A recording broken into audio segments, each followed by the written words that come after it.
میری ایک ملاقات ہوئی محترمہ بے نظیر بھٹو سے، انہی کی خواہش پر، انہی کے حکم پر کہ ایک ملاقات چاہیے، تو اسلام آباد ان کے زرداری ہاؤس حاضر ہوا۔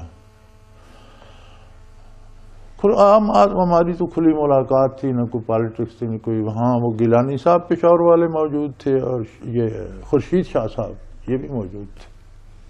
بہت سی باتیں ہوئیں، بڑی تواضع انہوں نے کی، بڑی خود چائے وائے بنائی، فروٹ کاٹ کر دیا۔ ایک سٹیٹس ہوتا ہے ہر بندے کا، اچھے لوگوں کا ایک طریقہ بھی اچھا ہوتا ہے۔ تو بہت سے موضوع پہ بات ہوئی۔ ایک بات یہ آ گئی کہ میں نے کہا بھئی 2 حکومتیں آپ کی ختم ہو چکی ہیں، 2 میاں نواز شریف کی۔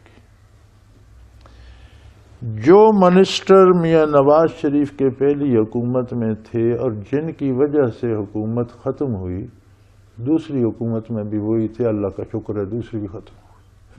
بالکل صحیح ہے۔ آپ کی پہلی حکومت میں جو آپ کی کیبنٹ تھی اور جن وزیروں کے پاس جو محکمے تھے، آپ کی دوسری حکومت آئی تو وہی منسٹر تھے اور وہی محکمے ان کے پاس تھے، اور اللہ کا شکر ہے وہ بیڑا بھی ڈوب۔ تو آپ کو سمجھ کیوں نہیں آتی کہ جو بندے نہیں چلا سکتے آپ انہیں کیوں دیتے؟ یعنی آپ خارجی اثرات پہ صدر نے ختم کر دی، اس پہ تو توجہ دیتے ہیں، اس پہ توجہ کیوں نہیں دیتے کہ یہ جو ٹیم تھی ہماری، کوئی نالائکی تو اس کی بھی تھی۔ تو میں نے کہا پھر ایک بات اور بھی عرض کر دوں کہ آپ جس شعبے کا ہے وزارت ہے، اس شعبے کے لوگوں کو کیوں نہیں دیتے؟ آپ ٹیکنوکریٹس کو کیوں نہیں لاتے؟ یعنی آپ ایک عام آدمی کو بنا دیتے ہیں وزیر صحت، وہ نہیں جانتا تھرمومیٹر کس طرح دیکھنا ہے، تو آپ ایک اچھے ڈاکٹر کو وزیر صحت کیوں نہیں بناتے؟ آپ شعبہ تجارت کا جو ہے وہ کسی بزنس مین کو دیں جو جس شعبے کا ہے، اور اس شعبے کے لوگوں کو آپ اسمبلی میں لائیں۔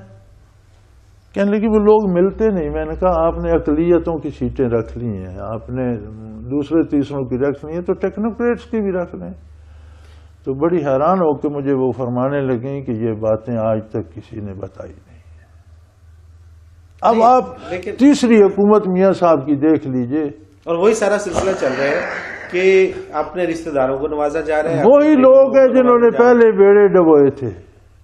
رشتہ دار تو آ گئے نا، نیو کمرز، جو پرانے ہیں وہ وہی لوگ ہیں جنہوں نے پہلے بیڑے ڈبوئے تھے، اور اب بھی ان سے خیر کی کوئی توقع نہیں رکھنی چاہیے۔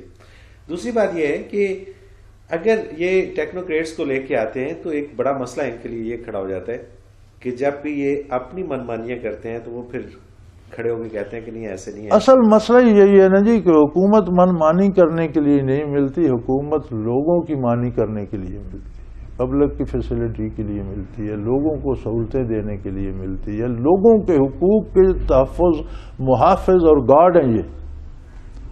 یہ اپنی لوٹ کے لیے نہیں آئے، یہ آئے ہیں 21-22، یہ تو کہتے ہیں 20-14 کروڑ 15 کروڑ، پاکستان کی آبادی 21 کروڑ سے بھی زیادہ ہے۔ جہاں ان کی مردم شماری پہنچتی نہیں وہاں کتنے لوگ پڑے ہیں۔ تو یہ 20-21 لوگ کروڑوں کے حقوق کے محافظ بن کر آئے ہیں، انہیں پبلک کا دیکھنا ہے کہ کس میں ان کی بہتری ہے وہ کریں۔ لیکن یہ پبلک کا کیا دیکھ رہے ہیں؟ نہیں دیکھ رہے تو پھر یہ اللہ ان سے پوچھے گا، اور اس کے نتائج ہم بھی ساتھ بھگت رہے ہیں کہ ہم بھی ووٹ دے کر خوش ہو جاتے ہیں، اب وہ ووٹ ہم بھگت رہے ہیں۔ تو یہ کب تک ہم اس طرح سے ووٹ بھگتتے رہیں گے اور کب تک ہم؟ جب تک یہ سسٹم بیسیکلی تبدیل نہیں ہوتا۔ کون کرے گا؟ حکمرانوں کو ہی کرنا چاہیے، اللہ جنہیں اختیار دیتا ہے۔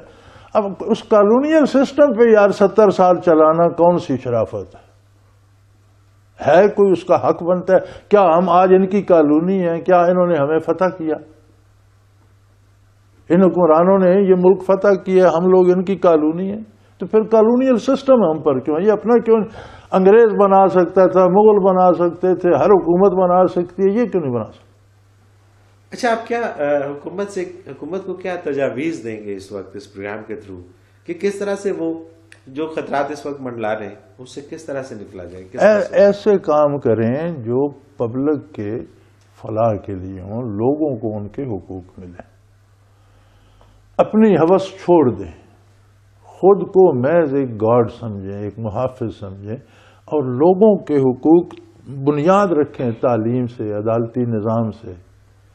دنیا میں اور ملک بھی تو ہیں یار. پرائرٹی پہ کرنے والی کون سی چیزیں ہیں؟ پرائرٹی پہ کرنے والی یہ دو چیزیں ہیں، تعلیمی نظام اور یہ جو ہمارا نظام حکومت. اس میں چوروں کے لیے دروازے بند ہوں اور جن لوگوں میں استعداد کار ہے ان کو آگے آنے کا راستہ ملے. یہ تو ایک بزنس بن گیا ہے، جس کے پاس کروڑوں روپے ہیں وہ لگائے سیٹ جیتے اور پھر ملٹیپل کر لے، انہیں ضرب دے لے 2 سے 10. دیکھیے نا، اب جو انتخابات ہوئے آج سے 6 ماہ قبل، ان میں یہ کہا گیا کہ جی کوئی بھی ایم پی اے 15 لاکھ سے زیادہ خرچ نہیں کرے گا. لیکن آپ کو لگتا ہے کہ لوگوں نے صرف 15 لاکھ خرچ؟ نتیجہ جو نکلتا ہے نا محترم، وہ کردار پہ، کرنے پہ نکلتا ہے. ہم کہتے رہے میں نے کھانا کھا لیا، بھوک نہیں مرے گی، کھانا کھائیں گے تو مرے گی. یہ کہا جاتا ہے، اس پر عمل نہیں کیا جاتا. یہ نہیں جانتے یار کہ جو لوگ کروڑ 1.5 کروڑ کی لے کر گاڑیاں اور 10 20 گاڑیاں پھر رہی ہیں جلسوں میں، وہ 15 لاکھ خرچ کریں گے. تو اس کا مطلب ہے کہ یہ سارے کے سارے ملے ہوئے ہیں یا ہر کوئی وقت گزار رہا ہے اپنا.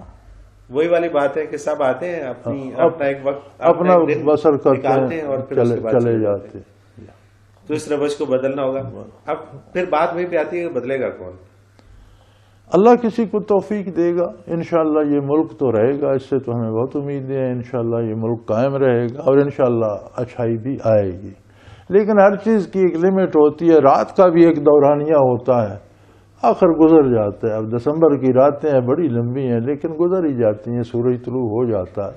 ہو جائے یہ بھی رات، انشاءاللہ گزر جائے گی، سورج بھی طلوع ہوگا. اللہ ایسے بندے بھی پیدا کر دے گا جو اس سسٹم کو بدلیں گے اور انشاءاللہ یہ ملک آباد رہے گا. اور رات جتنی گہری ہوتی ہے صبح اتنی قریب ہوتی ہے.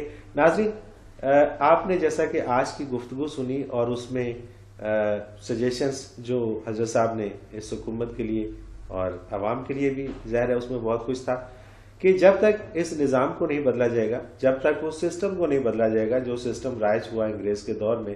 پاکستان تو بن گیا لیکن پاکستان میں وہ سسٹم آج تک رائج ہے. پاکستان کا اپنا سسٹم کہاں ہے، پاکستان کے اپنے قوانین کہاں ہیں، وہ لانے کی ضرورت ہے. اور پاکستان میں جو حکمران لوگ ہیں ان کو خلوص نیت سے کام کرنے کی ضرورت ہے.